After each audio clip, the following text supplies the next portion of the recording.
Quando acontece uma tragédia ambiental, a gente acaba sabendo pelos jornais. Mas o que acontece quando as câmeras vão embora? Margeado, filme do cineasta Diego Zon, trabalha justamente nessa inquietude, no depois. Esse depois em que as consequências da tragédia acabam moldando a paisagem e acabam virando identidade da vida de quem ficou. Desde o início, assim, quando eu pensei na concepção do filme, eu imaginava de que o filme tratasse mais dos efeitos desse acontecimento nessas personagens do que explicar muito como foram as causas, né? A ideia era ir mais desse como que essas personagens processam esses efeitos.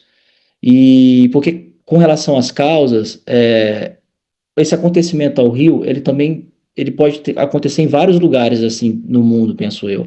E qualquer tipo de ação com que faça com que um povoado tenha que se sair daquele espaço, ou tenha que se movimentar, que eles não têm mais direito, digamos, de ficarem ali, né? De ficar ali. E aí, por isso eu pensei nessa questão dos efeitos. Isso está muito atrelado mesmo como você disse, né, ao estilo fílmico, né, do que a gente propõe no Mar de Água, porque a gente traz uma cadência, assim, uma espécie de fluidez desse tempo desses personagens processarem esses efeitos, né? Uma personagem que fica naquela vila, uma personagem mais de meia idade, que é a Yara, e esse pescador, o personagem mais jovem, que é o Ding, que sai. E esse deslocar do Ding, a nossa proposta sempre foi como se fosse um correr de um rio, como se fosse um fluxo de um rio. Obviamente que tem vem de uma tragédia, porém a minha linha de trabalho vem do antes, né? De qual que é a origem desse personagem, o quão é importante a pesca para ele, que não é uma profissão, é o estilo de vida, o pertencimento dele àquela região, a relação dele com a Yara, que não é só uma amiga, é uma mestra, é alguém que esteve sempre ao lado dele e de repente ele se vê sem nada daquilo que ele sempre, tudo que suportava, tudo que estava, todas as raízes dele, ele se vê obrigado a partir para um desconhecido, partir para algo, encarar coisas que ele não imaginava, ele não sabe o que está por vir, e a cada encontro, a cada acontecimento, ele vai se moldando, ele vai se adaptando, ele vai indo como o rio, como o Diego falou.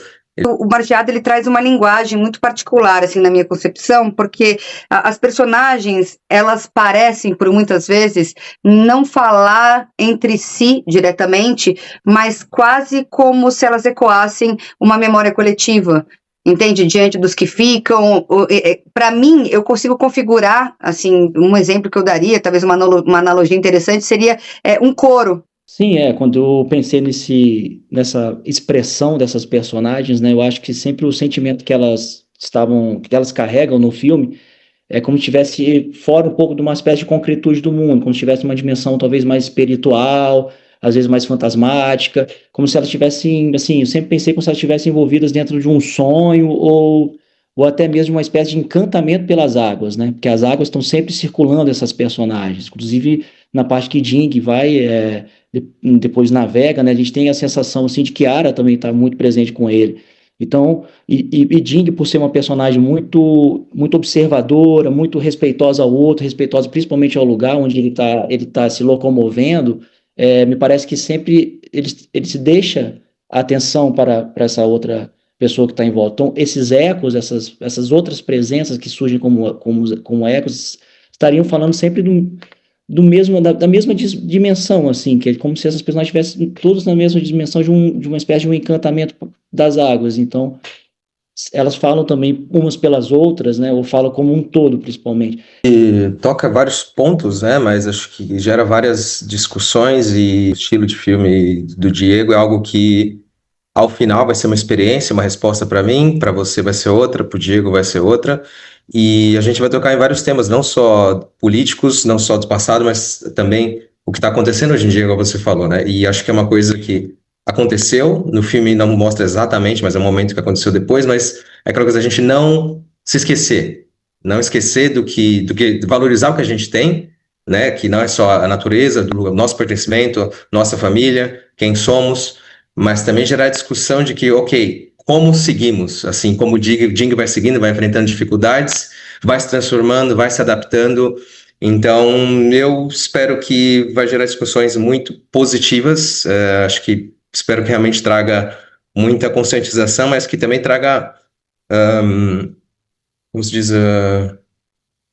identificação, que cada um consiga da sua forma, independente que é uma pessoa que mora próximo ao rio ou não, uma pessoa da cidade, uma pessoa de outro país, que todos consigam se identificar com algum ponto do filme. Acho que é um pouco isso que o Danilo falou, é que em cada localidade que o filme passe, que possa tocar as pessoas de como que, no jeito que elas são nos seus lugares, né? Eu acho que fala muito dos lugares e isso foi uma proposta nossa de que o filme também circulasse um pouco na cidade interior, né? Nas salas comerciais na cidade interior, onde o cinema brasileiro às vezes é pouco visto. E para a gente isso é muito importante. O Machado é um filme rodado nas paisagens norte e sul do Espírito Santo, todas as cidades no interior, mas para além dessas paisagens geográficas, tem as paisagens humanas desses lugares. E aí que a gente gostaria que o filme tocasse também nos trabalhadores, nas trabalhadoras rurais, de toda a gente que estão nessas localidades. Assim. É um filme de lugarejos.